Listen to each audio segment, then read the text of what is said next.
afternoon. Greetings to you all. Greetings to your family members, friends, and members of Symphony 47. We're here to talk about, celebrate the many joys of Frances Foy. And I'm sure a lot of you have known her. She was a very jovial woman, very happy. As you can see, we have Albert Foy, Gary, Janice Foy. Family wishes to thank you all for being here. And I'm sure somebody would have something to say. My dad go first? Huh? Dad, you want to go first? Say something? Would you like to speak, Al? Some good jokes. Al? Please come up.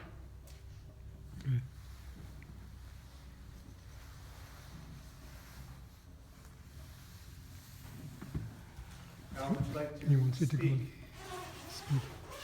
He wants you to talk. Come on, let's go up and speak. Just a short speech. Of course. Right here.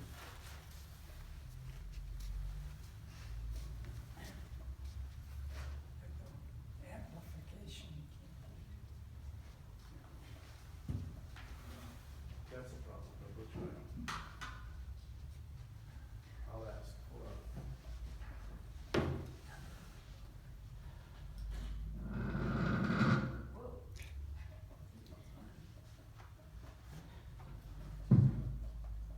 Thank you for coming.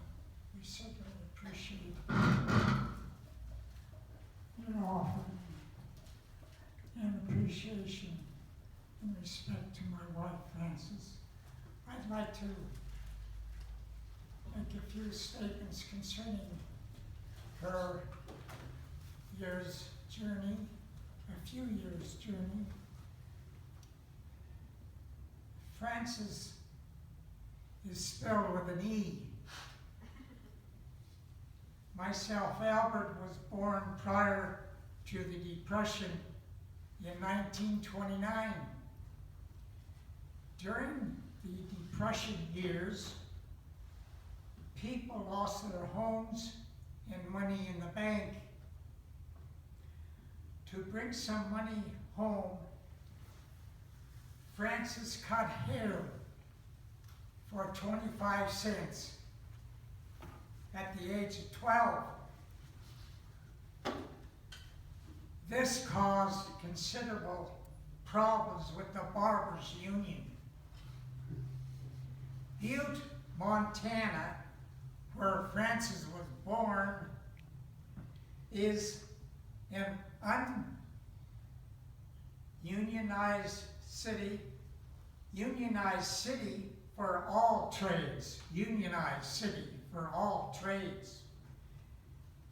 A union official came to her house and wanted to speak or to discuss her violation.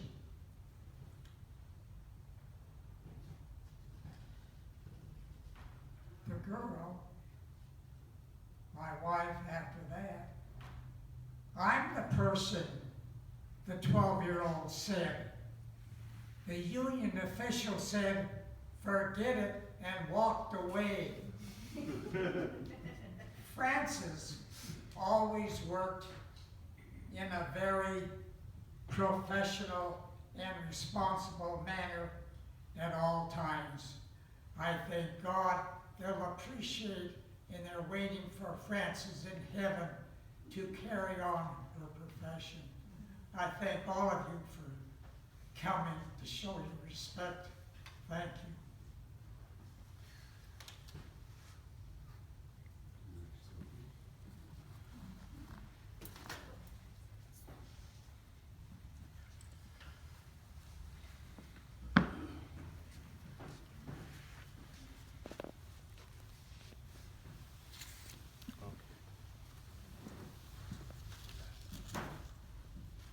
Janice, would you like to say something? Something? Anything, okay. Okay. Everybody knows that I have, more than a few words. Can't hear. No. Nemo problema. Zdravo. And now it's almost time to greet everyone with Sretan Uskers. Does anyone know what I am saying? No, it isn't. You have whiskers. It is Happy Easter in the language of my beloved mother's Hrvatska, or Croatian language of her family's native tongue. I still remember two words, so. Imagine being born before the Depression era in Butte on a June 27, 1922, in a room in the back of your family's store, and they had a store. And I think they also had the bathtub in the front, of course, and they took it away when people came to shop. To a family whose parents do not speak English and barely can write it. And your mom is already at the age of 47, and she's having another kid, this would be number 6. Oh la la. So my mom felt as though maybe her siblings didn't really welcome her because there's already so many in the family and she'd be a burden. And well, her attitude actually changed when around the age of 3 and a half or 4, she got very sick with diphtheria. Through many prayers by her brothers that were there and her parents, she got well and ended up living way beyond everybody else in the family. Yes, they really wanted Frances to live, prosper, and flourish. If that wasn't already an amazingly hard beginning, my mom had no problem in excelling in everything she did with only a high school education, just like Dad. Another thing they both had in common, how do I read this, was their bad health scares, as I mentioned my mom.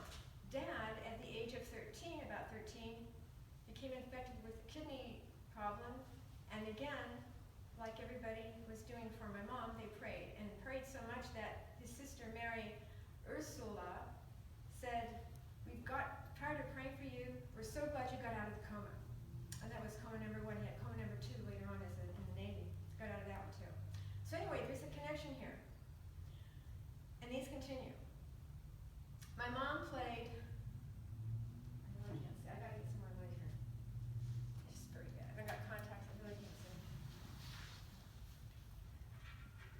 I guess I'm getting old. Okay, let's see.